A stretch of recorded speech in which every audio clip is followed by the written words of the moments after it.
Good day to each and everyone. I am Baron Kent Pia Buddha, and we are the Group 4. We are tasked to discuss on how does global interstate system works. So first, what is global interstate system? Global interstate system, it is the whole system of human interaction. The modern world system is structured politically as an interstate system of competing and allying states. Political scientists commonly called, and this international system, and this is the focal point of the field international relation. This explains that the effort of the different countries and government all over the world is to have cooperation and collaboration. Example of these are IMF, or also known as International Monetary Fund, and the World Banks. From the word itself, interstate, when we say interstate, it is the relation of each state, and when we say inter, it is something to do with the relationship with each other. And also, when we say global, it is the relationship with each other and also the relationship of countries globally around the world. When we say system, it is a process which step by step attain a certain economic, political, environmental, and social goals. So in the Philippines, we have the law and regulation, rules and regulation to follow when it comes to its international engagement with other countries. For example, the international trading and international market. I am done with my part, and I'm giving this to another reporter. Good day, I am Engine Cadet Napoles. Today I am going to discuss about modern world system. So, what is it mean by modern world system? As you can see on this map, the country are colored on three different colors. You can see the yellow, you can see the green, and the orange. This is what we call the modern world system, where the world is divided based on their capital all world. So nakadepende kung gaano kayaman ang isang bansa. Yun yung basis sa division sa may modern world system. Yung core, semi-periphery, and periphery.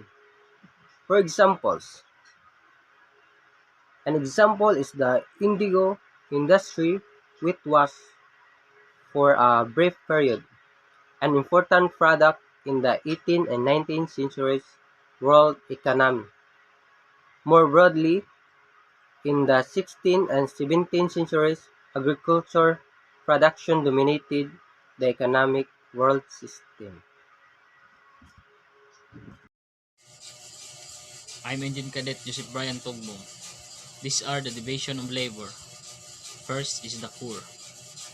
Core is the high-income nations in the world's economy.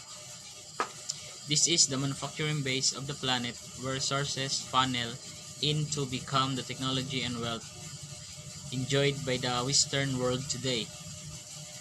There are dominant capitalist countries that exploit peripheral countries for labor and raw materials.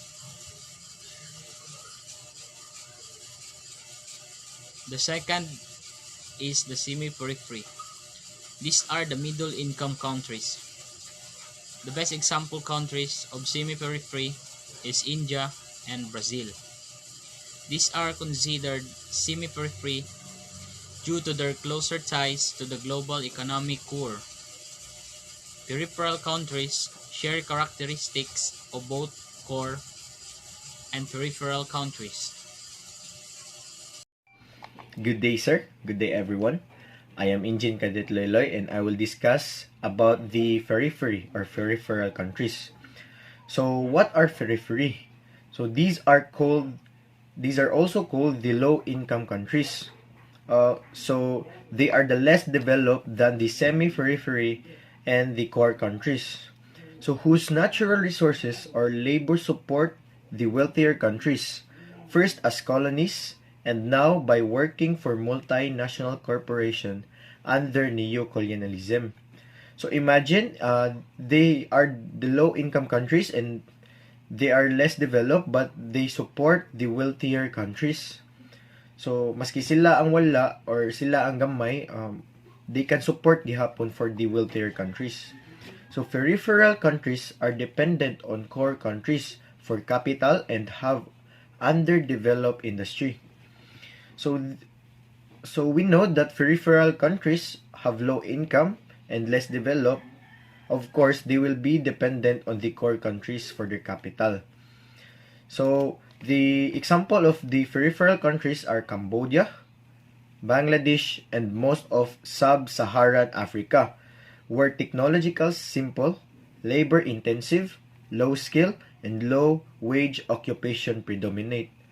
But these are broad generalization, and within a country, there can be areas of core processes and areas of peripheral processes. So, how the resources will be moved? So, resources are distributed from the underdeveloped to the developed countries. So, from the periphery, which is the underdeveloped, to the core countries, which is the strong or developed countries. So one main way in which a periphery country can rise to semi-periphery or core countries is through the stabilization of its government. So take note, cyclical rhythms represents the short-term fluctuation of economy, while secular trends means deeper long-run tendencies such as general economic growth or decline. So the cyclical rhythms and the secular trends, you must take note. Then, the world system theory stresses that the world systems should be the basic of social analysis. Thus, we should focus not on individual states, but on the relations between their or our groupings. Thank you. Next reporter. Good day, everyone. I am Engine Cadet Jonas Mijos, and I am here to present about my topic, Global Interstate System. The term contradiction means a general controversy in the system, usually concerning some short-term versus long-term trade-offs. The last temporal feature is the crisis, which a crisis occurs if a constellation of circumstances brings about the end of the system. The world system theory stresses that world systems should be the basic unit of social analysis. The theory of interstate system holds that all states are defined through their relations to other states or through participation in the world economy, and that divisions between states help to divide the world into a core, periphery, and a semi-periphery. Thus, we should focus not on individual state but on the relations between their groupings. So, what do you mean of this? It means that we should focus not only in individual state, but on the relations between their groupings, which is the core, the semi-periphery, and the periphery.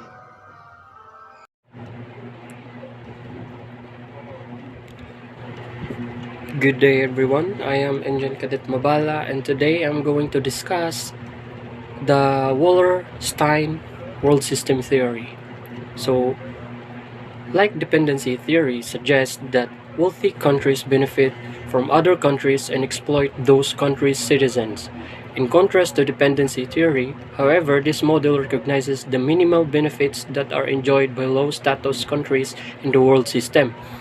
The theory originated with sociologist, which is Immanuel Wallerstein, who suggests that the way a country is integrated into the capitalist world system determines how economic development takes place in that country. So, according to Wallerstein, the world economic system is divided into hierarchy of three types of countries, which are core, semi-peripheral, and the peripheral. So, core countries such as US, Japan, and Germany are dominant capitalist countries characterized by high levels of industrialization and urbanization. Core countries are capital intensive, have high wages and high technology production patterns and lower amount of labor exploitation and coercion. So the peripheral countries such as most African countries and low-income countries in South America are very dependent on core countries for capital and less industrialized and urbanized. Peripheral countries are usually agrarian, have low literacy rates and lack consistent internet access. So the semi-peripheral countries such as South Korea, Taiwan, Mexico, Brazil, India, Nigeria, and South Africa are less developed than core nations but more developed than peripheral nations. They are but the buffer between core and peripheral countries. So core countries own most of the world's capital and technology and have a great control over the world trade and economic agreement. They are also the cultural centers which attract artists and intellectuals. Peripheral countries generally provide labor and materials to core countries. Semi-peripheral countries exploit peripheral countries just as core countries exploit both semi-peripheral and peripheral countries. Core countries extract raw materials like little cost.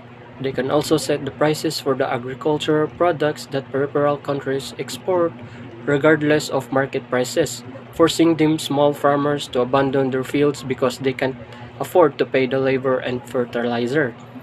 The wealthy and peripheral countries benefit from the labor of poor workers and from their own economic relations with core country capitalists.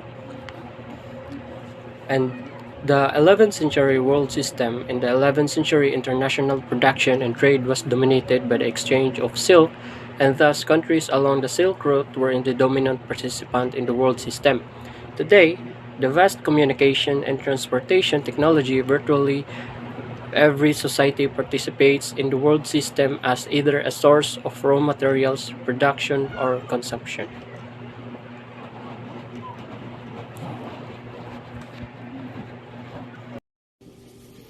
So, good day everyone. My name is Engine Cadet Constancio Ken, and I'm going to discuss what is global governance. So, global governance is sometimes referred to as world governance. Global is a movement towards political cooperation among transnational actors, negotiating responses to problems that affect more than one state or region. So global governance may mean the process of designating laws, rules, or regulation intended for global scale. So in short, global governance are addressing the worldwide problems that can't be solved by one country. So let's say example, if the Philippines has a big problem and it cannot solve its problem on its own, so that's the time that they need help from other countries, so they will approach them because the problem is borderless.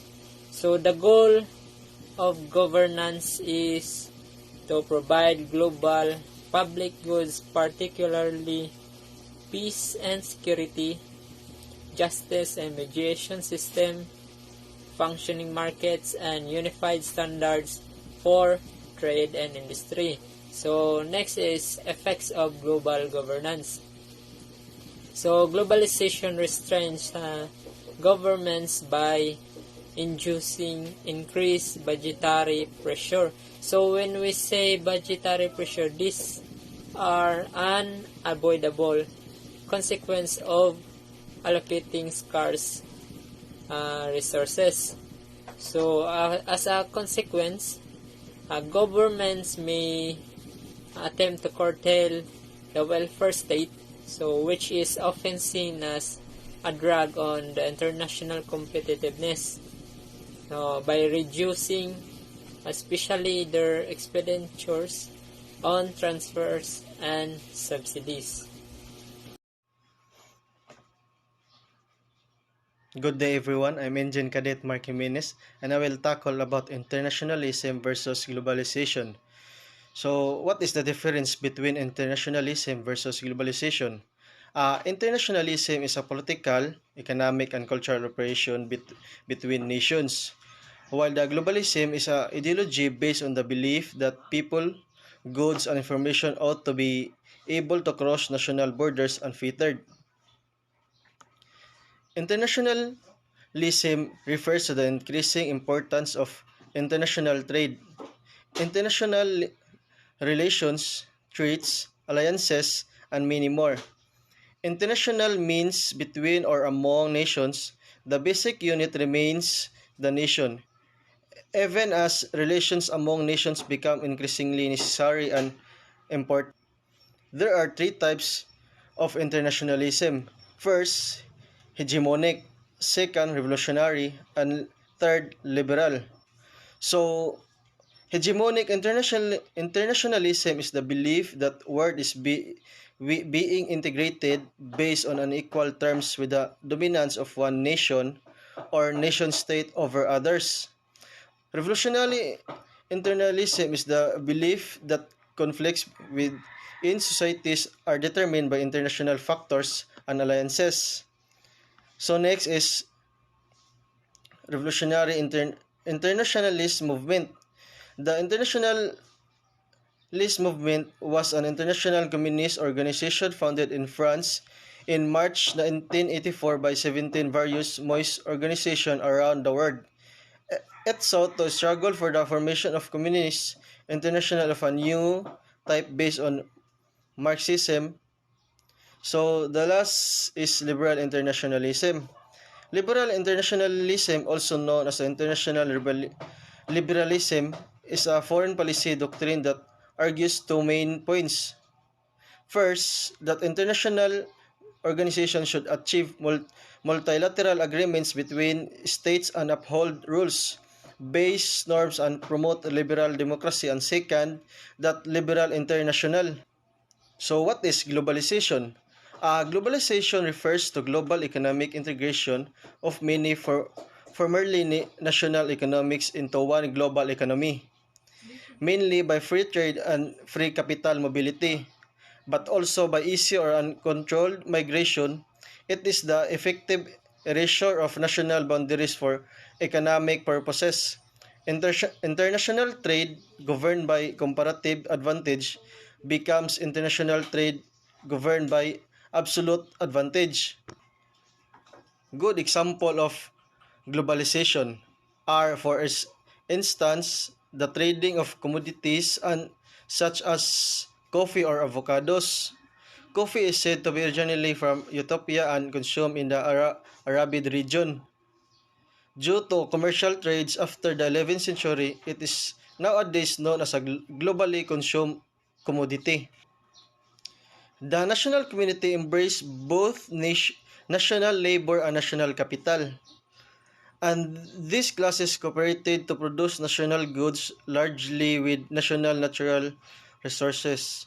These national goods then compete in international markets against the goods of other nations produced by their own national capital or labor using their own resources. This is internationalization as defined a while ago. So that's all about internationalism versus globalization. Thank you.